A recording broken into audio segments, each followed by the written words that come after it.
Ok, on y va. Bonjour à tous, je m'appelle Géa, ici on parle de photo, on parle de tech, vous êtes sur Géa Phototech. Aujourd'hui on parle du coronavirus et de son impact dans le monde de la tech. Vous le savez déjà, le Mobile World Congress a été annulé, c'est la nouvelle coup de tonnerre de cette semaine.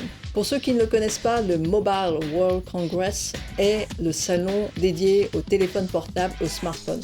C'est l'un des plus grands rendez-vous tech dans le monde chaque année.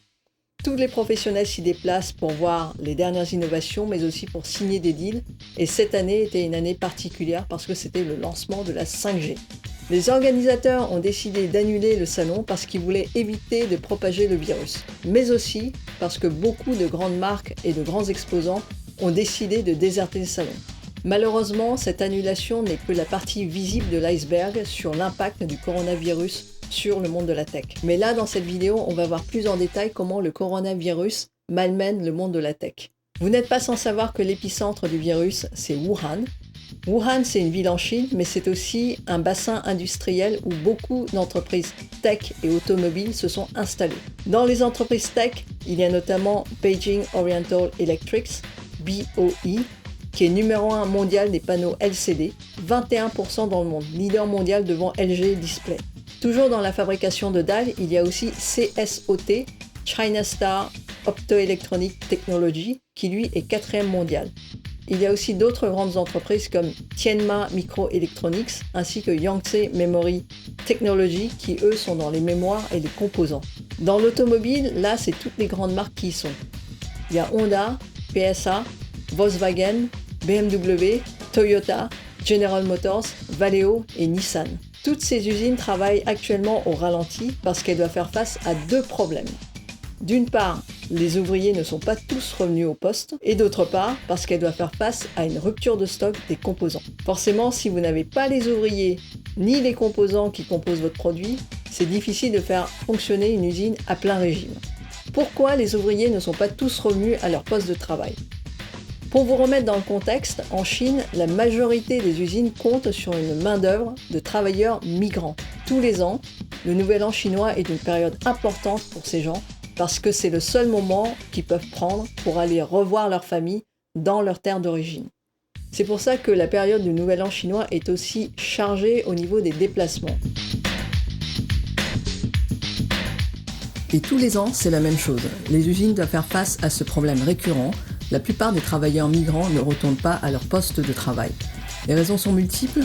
Soit ces travailleurs ont trouvé un travail plus près de chez eux, avec des meilleures conditions ou un meilleur salaire, soit ils ont décidé de rester chez eux, avec leur famille, et de reprendre une affaire par eux-mêmes. Cette année, avec le coronavirus, le problème a été juste décuplé. Les travailleurs migrants ont été très nombreux à ne pas retourner à leur poste de travail, ou alors ceux qui voulaient y retourner ne pouvaient pas à cause de la mise en quarantaine. Certaines usines n'ont pu récupérer que 10% de leur main-d'œuvre, d'autres, un peu plus chanceuses, tournent à 50% de leur effectif. C'est le cas notamment de plusieurs partenaires d'Apple. On cite Foxconn, Pegatron, Quanta, Wistron. Et ce problème touche toute la Chine, mais aussi toutes les usines qui comptent sur les composants chinois pour monter leurs produits. Dans la chaîne de fabrication d'un produit, s'il ne vous manque qu'une seule pièce, ne serait-ce que le capteur optique ou alors la vis qui tient la carte mère, vous ne pouvez pas finir votre produit et donc vous ne pouvez pas livrer. Du coup, ça bloque et ça touche plein d'usines dans le monde, dont Airbus, Tesla, Boeing.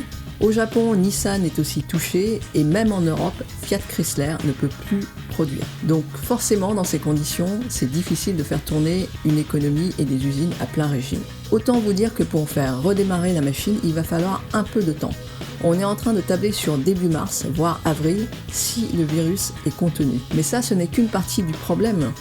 La plupart des entreprises comptent aussi sur une demande intérieure de la Chine. Et avec le coronavirus, la mise en quarantaine et la peur de sortir, il y a une très forte baisse de la demande. Cette baisse de la demande concerne plus particulièrement les téléviseurs. Avec les Jeux Olympiques qui arrivent cet été à Tokyo, on est à peu près sûr qu'il y aura moins de ventes que ce qui était prévu. Dans les autres produits touchés, il y a aussi les smartphones, avec notamment l'arrivée de la 5G. Les ordinateurs portables aussi devraient souffrir de cette crise. Les entreprises touchées ne sont pas seulement celles qui fabriquent ces produits, mais aussi toute la chaîne des fournisseurs qui fabriquent les composants. On sait déjà qu'avec l'annulation du Mobile World Congress, que la 5G ne sera pas lancée comme prévu. Elle ne va pas pouvoir se déployer en 2020 comme on l'espérait.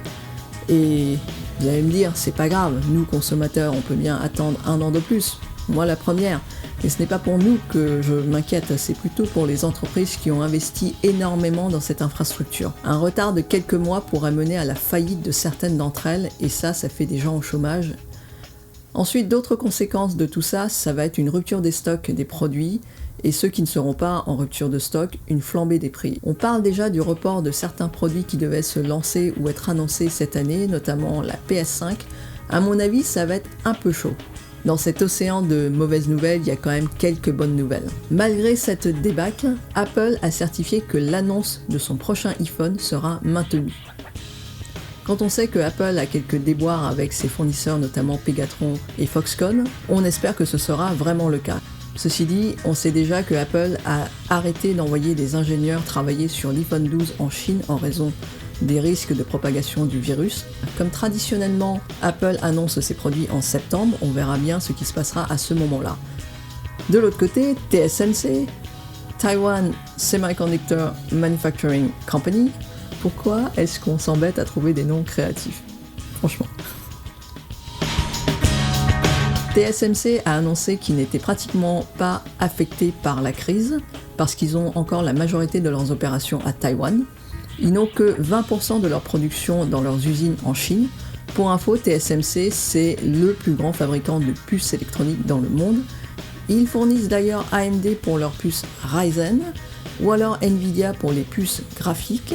D'autres clients bien connus de TSMC, il y a aussi Qualcomm qui fait les Snapdragon qui équipent la plupart des smartphones de nos jours. Beaucoup d'entreprises avaient aussi pris les devants avec la guerre commerciale entre les États-Unis et la Chine. Comme les tarifs avaient beaucoup augmenté pour l'importation aux États-Unis, beaucoup de fabricants avaient décidé de relocaliser ou de délocaliser leurs usines autre part qu'en Chine et notamment au Vietnam, à Taïwan, aux Philippines et en Birmanie. Les opérations devraient reprendre la normale dans quelques temps, mais cette crise ne fait que renforcer une tendance déjà présente. Il y a une réelle volonté de ne plus compter que sur la Chine, et cette tendance n'a fait que s'accélérer avec la crise du coronavirus. En effet, la plupart des produits qui nous entourent sont fabriqués en Chine. On est en train de vivre une période très intéressante sur ce point. Les équilibres économiques et industriels sont en train de se réorganiser à l'heure actuelle. J'espère juste que le coronavirus sera contenu rapidement. Voilà, j'espère que vous avez pu mieux comprendre ce qui se passe dans le monde de la tech côté coulisses.